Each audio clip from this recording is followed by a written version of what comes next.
Black cleaner's son yelled, "Don't get in the car." What the CEO did next shocked the whole company. A 14-year-old black boy in work gloves explodes from the shadows of an executive parking garage and screams, "Don't get in the car," at a billion-dollar CEO. Angela Belin's manicured hand freezes on the gleaming door handle of her black Mercedes, and her security team immediately moves to tackle the intruder. Marie Brown pushed her cleaning cart through Belcor Industries' executive floors for the first time on a Tuesday night 12 years ago, when Jeremiah was barely 2 years old. The supervisor had been blunt during her interview, 7 p.m. to 3 a.m., 5 nights a week, $18.50 an hour. "You'll be invisible up here. That's the job." Marie had nodded, grateful for anything that paid above minimum wage, even if it meant her son would grow up in the fluorescent-lit margins of someone else's empire. Jeremiah learned to walk in these hallways. His first words echoed in empty conference rooms. By age 5, he knew which executives left candy in their desk drawers and which ones would call security if they spotted a black child near their office after hours. By 7, he'd mastered the art of invisibility, head down, work gloves on, chemistry textbook open in the 15th floor break room where the vending machines hummed their monotonous lullaby. He became a ghost in a world of power suits and corner offices. Executives walked past him discussing 7-figure mergers, their voices carrying through the sterile air as if he were simply part of the furniture. They assumed he was too young to understand their corporate jargon, too poor to care about their wheeling and dealing, too insignificant to remember the secrets they spoke aloud. But Jeremiah listened. He absorbed every word, every inflection, every unguarded moment when powerful people forgot that invisible didn't mean absent. Over the years, he mapped Belcor Industries like a cartographer charting unknown territory. He knew that the security camera on the 19th floor had been broken for 8 months. He knew the service elevator required exactly 3 seconds of holding the "door close" button to bypass the lobby. He knew which locked doors had faulty mechanisms and which storage rooms contained forgotten servers still logged into the corporate network. He watched the building the way his mother cleaned it, thoroughly, methodically, noticing everything others overlooked. Now 14, Jeremiah had transformed the building's blind spots into his own private kingdom. While his mother emptied trash cans and vacuumed executive carpets, he studied in the shadows, teaching himself coding through library computers and borrowed Wi-Fi, dreaming of a future where he'd be seen. Wednesday night, 9:47 p.m. Jeremiah sat cross-legged on the cold concrete of parking level B4, his chemistry textbook spread open beneath the harsh overhead lights. Balancing equations calmed him, made sense of a world that rarely did. His mother was somewhere on the 23rd floor, her vacuum's distant hum barely audible through the building's thick walls. The rumble of an engine made him look up. A black panel van, windowless, anonymous, rolled into the executive section with its headlights off. 2 men emerged, and Jeremiah's instincts screamed danger before his mind could articulate why. The first man had a vicious scar running from his ear to his collarbone, the kind of wound that told stories Jeremiah didn't want to know. The second man's forearm displayed an elaborate snake tattoo that seemed to writhe in the fluorescent light, its fangs bared, ready to strike. They moved with frightening precision toward the gleaming black Mercedes with license plate CEO 001. Everyone at Belcor knew that car. It belonged to Angela Belin, the woman whose office his mother had cleaned for 12 years, the CEO who'd never once looked Jeremiah in the eye. Scar pulled out a small metal case from his jacket. Snake stood watch, his hand resting beneath his jacket on what could only be a weapon. Jeremiah's blood turned to ice as he watched them drop to the ground and slide beneath the Mercedes. 7 agonizing minutes passed. 7 minutes of metallic clicks and whispered instructions. 7 minutes during which Jeremiah's hand slowly, silently pulled his cracked phone from his pocket. When they finally emerged, Scar made a phone call, his voice carrying across the empty garage, "It's done. Tomorrow evening, problem solved." They climbed back into the van, its license plate deliberately obscured with mud, and disappeared up the exit ramp. Jeremiah's hands trembled violently as he scrolled through the photos he'd managed to capture. Grainy images of two figures, the license-less van, close-ups of tools and wires beneath Angela Belin's car. His heart hammered against his ribs. He knew what he'd witnessed, even if his mind recoiled from the reality. Those men hadn't been mechanics. They'd been executioners, and Angela Belin's gleaming Mercedes had just become her coffin. Jeremiah didn't sleep Thursday night. Every time he closed his eyes, he saw the explosion, the fireball consuming the parking garage, the news coverage, Angela Belin's face on every channel. At breakfast, he tried to tell his mother, but Marie's exhaustion from 8 hours of cleaning made her dismiss his concerns with practiced efficiency. "Baby, you probably saw mechanics working late. Don't go starting trouble in white folks' business. We need this job." He considered calling the police, but the conversation played out in his head like a script written for failure. What would he say? That he thought maybe someone did something suspicious to a car. He was a 14-year-old black kid with no credibility, no connections, no reason anyone in authority would believe him over their own assumptions. The photos on his phone were too grainy to prove anything. He'd be dismissed as paranoid, or worse, accused of making threats himself.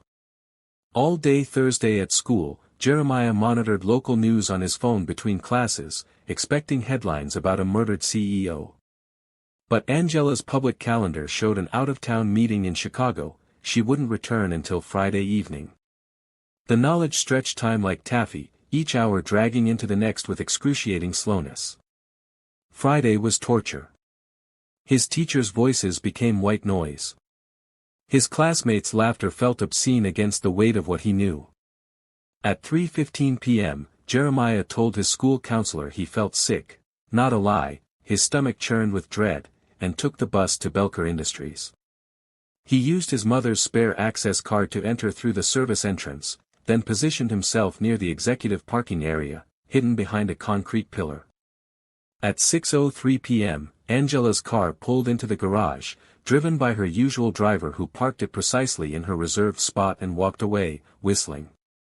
Jeremiah's phone showed 6:14 p.m. when Angela herself emerged from the elevator, phone pressed to her ear, discussing quarterly projections with the confident stride of someone who owned the building and everything in it. She was 10 feet from the car. 5 feet. Her manicured hand reached for the door handle. Jeremiah exploded from his hiding spot, every doubt and fear evaporating in the face of immediate necessity, sprinting across the concrete, his voice tearing from his throat, "Don't get in the car."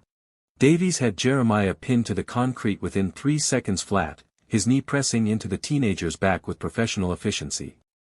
Angela Belin stared down at the struggling boy, recognition flickering in her eyes like a distant memory trying to surface. She'd seen this face before, vaguely, in the background of her world, a ghost that haunted her peripheral vision. "That's Marie's son," someone said from the small crowd of security personnel gathering around them. The name meant nothing to Angela at first, then clicked into place: Marie, the night janitor, the woman who'd cleaned her office for over a decade. "There's a bomb." Jeremiah gasped, Davies's weight making it hard to breathe. "2 men, Wednesday night, Section B4, I saw them, I took pictures." Angela's skepticism was automatic, trained into her by years of corporate paranoia and false alarms. But something in the raw authenticity of Jeremiah's terror gave her pause. His fear wasn't performed or exaggerated, it was genuine, visceral, the kind of terror you couldn't fake. "Show me," she said quietly. Davies reluctantly released Jeremiah, who shakily pulled out his cracked phone with trembling fingers. The photos were grainy but damning: 2 figures working beneath her car, a license-less van, close-ups of tools and wires that had no business being anywhere near her Mercedes. Angela's face went pale as bone china. "Call the bomb squad. Evacuate this level immediately." 43 minutes of agonizing waiting followed. The bomb disposal unit arrived with their robot, their protective gear, their grim efficiency. When the verdict came, it confirmed what Jeremiah had risked everything to prevent: a sophisticated C4 explosive device wired directly to the ignition system, powerful enough to incinerate Angela instantly and collapse 3 floors of the parking structure. Angela looked at Jeremiah with new eyes, really seeing him for perhaps the first time in 12 years. You saved my life. Her voice cracked slightly. Why didn't you call someone earlier? The police, FBI, anyone? Jeremiah's voice broke with the weight of a lifetime of invisibility. Who would have believed me? The question hung in the air like an indictment of everything Belcor Industries represented, a place where some people mattered and others simply existed in the margins, unseen and unheard until catastrophe forced the powerful to finally look.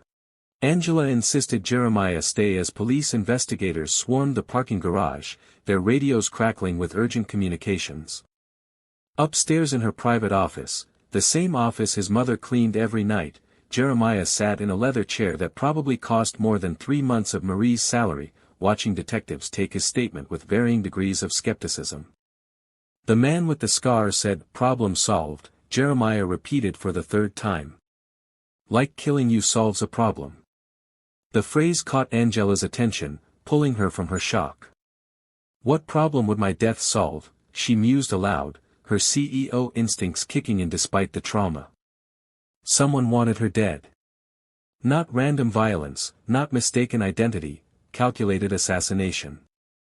Jeremiah hesitated, then spoke a truth that had been burning in his chest for months. Parkside Heights. The project you're voting on Monday.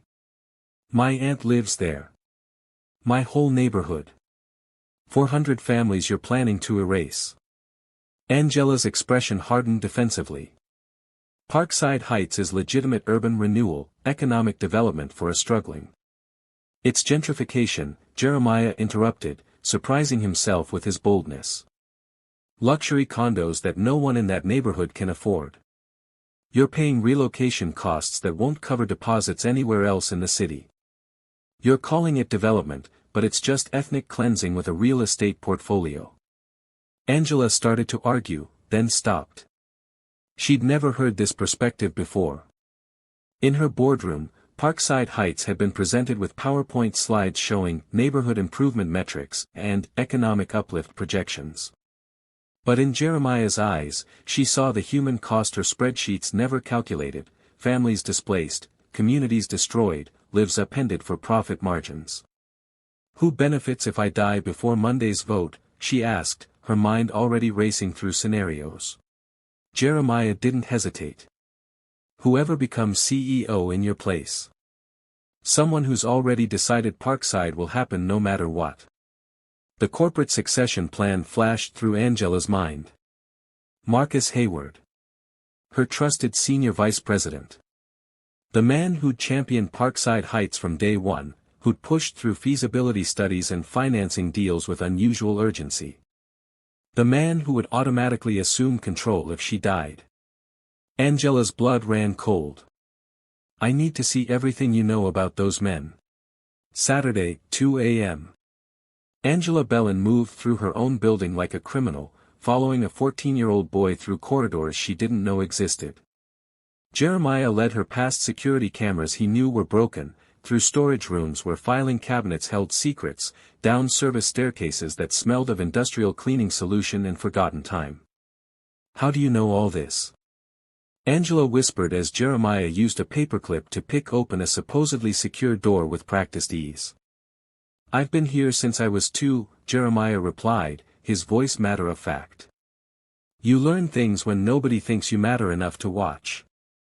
All those executives walking past me discussing confidential deals. They forgot I have ears. And a brain.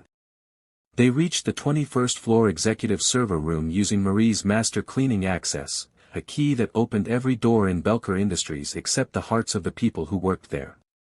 Jeremiah's fingers flew across a keyboard with shocking efficiency, navigating through corporate firewalls like a digital ghost. I taught myself coding through YouTube videos and library computers, he explained, his screen filling with encrypted files. Always figured technology was my ticket out of poverty. Within 20 minutes, he'd penetrated security protocols that cost Belcor millions to install.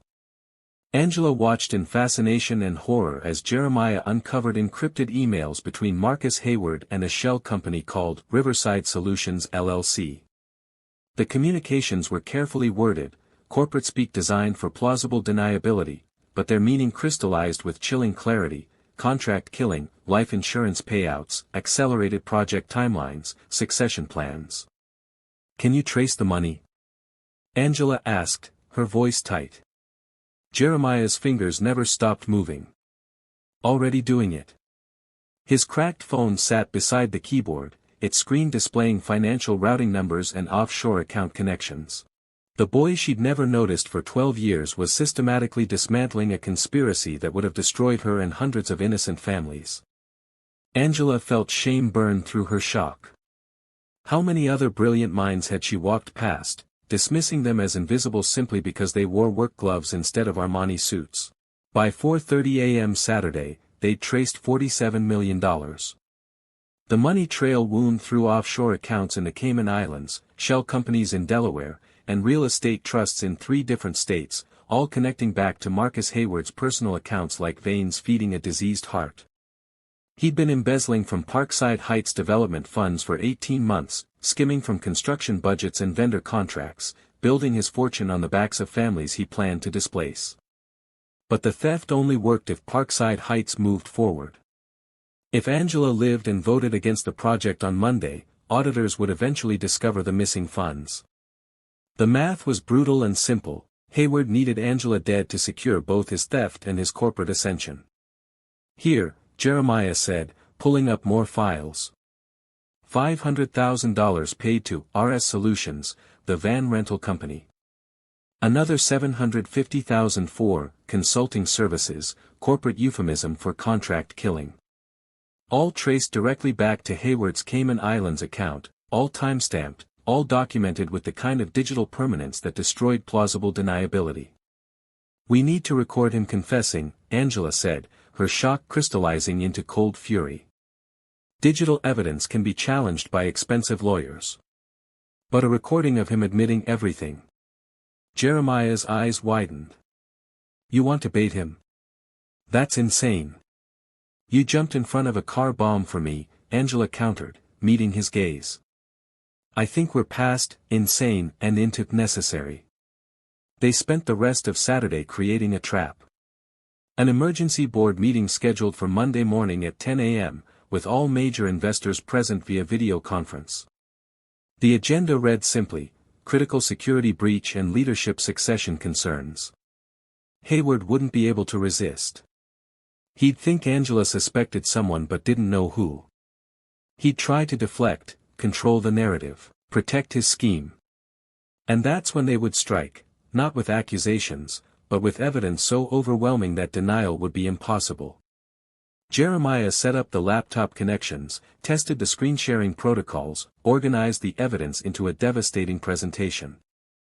Angela watched him work and realized that brilliance had been cleaning her office floors for 12 years, invisible only because she'd never bothered to look. Monday morning, 9:45 a.m. The executive conference room on the 40th floor gleamed with the polish of power, marble floors reflecting floor-to-ceiling windows, a massive mahogany table surrounded by leather chairs that cost more than most people's monthly rent. 12 board members sat in person, their expressions ranging from curious to annoyed at the emergency summons. Another 8 major investors joined via large screens mounted on the walls, their faces pixelated but their influence absolute. Marcus Hayward entered at 9:47 a.m. with his characteristic confidence intact, silver hair perfectly styled, charcoal suit immaculate, smile projecting warm reassurance. He nodded to Angela, who looked pale and shaken in her chair at the head of the table. Angela, thank God you're safe. This bomb scare has everyone worried. Do we know who? Sit down, Marcus, Angela said quietly, her voice carrying an edge he'd never heard before. Hayward took his seat, still projecting calm concern.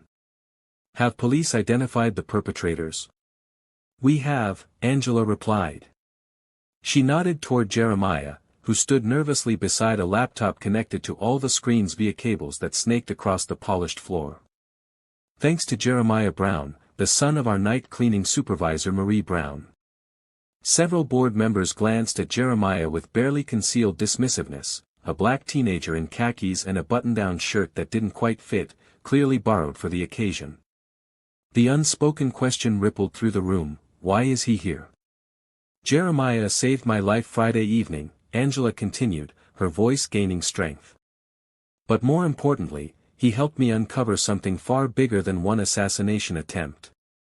Show them. Jeremiah's fingers moved across the keyboard with practiced precision. Every screen in the room simultaneously filled with evidence, emails, bank transfers, corporate documents, all annotated with color-coded highlighting and damning timestamps. Hayward's name appeared again and again, connecting offshore accounts to shell companies to contractor payments like a spider web of corruption. What you're seeing, Angela narrated, standing slowly, is systematic embezzlement of $47 million from the Parkside Heights Development Fund, orchestrated over 18 months by Senior Vice President Marcus Hayward. The room erupted. Board members leaned forward, investors shouted questions through the screens, voices overlapping in chaos. Hayward's face drained of color, but his mask of confidence remained. "This is ridiculous," he sputtered, forcing a laugh. "A child's computer fantasy, probably hacked together from." "We also have this," Jeremiah said, his voice stronger now. He clicked again. Security footage filled the screens, timestamped Wednesday 9:47 p.m., showing Scar and Snake tampering with Angela's Mercedes, their faces clear despite the parking garage's dim lighting. Then audio played, crystal clear, Hayward's own voice saying, "The package will be delivered Friday evening. Make it look like an accident. I'll handle the succession announcement by Monday afternoon." The room went absolutely silent. Even the investors on the screens froze, their pixelated faces locked in expressions of shock. Hayward's voice, his own words, condemned him more thoroughly than any accusation ever could. Angela stepped forward, her shadow falling across Hayward's suddenly small figure. "Marcus Hayward, you tried to murder me to cover up your theft and seize control of this company. You would have displaced 400 families to hide your crimes.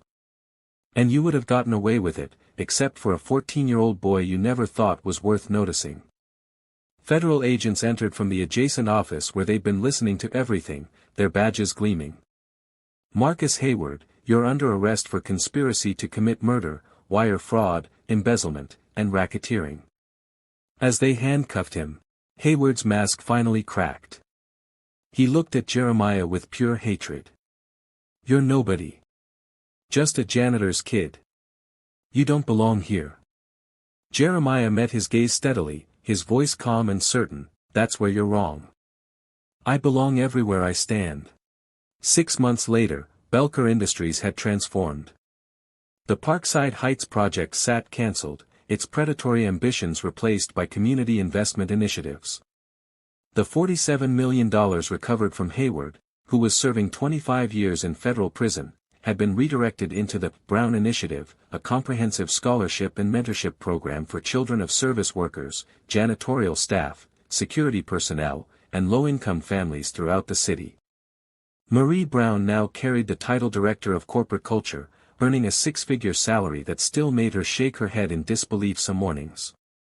She led initiatives to make invisible workers visible, implementing policies that required every executive to spend 1 week annually working alongside maintenance, cleaning, and security staff. "You can't value what you don't see," she told the board, "and you can't see what you've been trained to ignore." Jeremiah Brown, at 14, held the distinction of being Belcor's youngest paid security consultant, earning $75,000 annually while finishing high school. He designed new security protocols that caught vulnerabilities no expensive firm had noticed, and his innovations had been adopted across the real estate industry.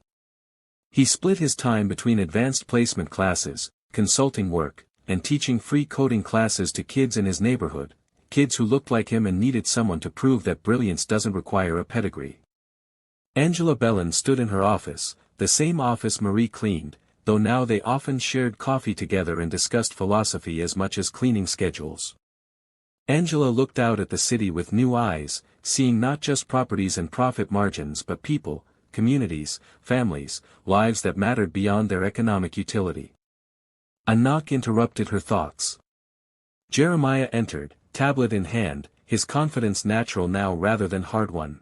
Ms. Belin, I've been analyzing our supplier contracts. I think there might be some equity issues we should address. Angela smiled genuinely. Show me. They bent over the data together, the CEO and the janitor's son, and the power dynamic had shifted forever.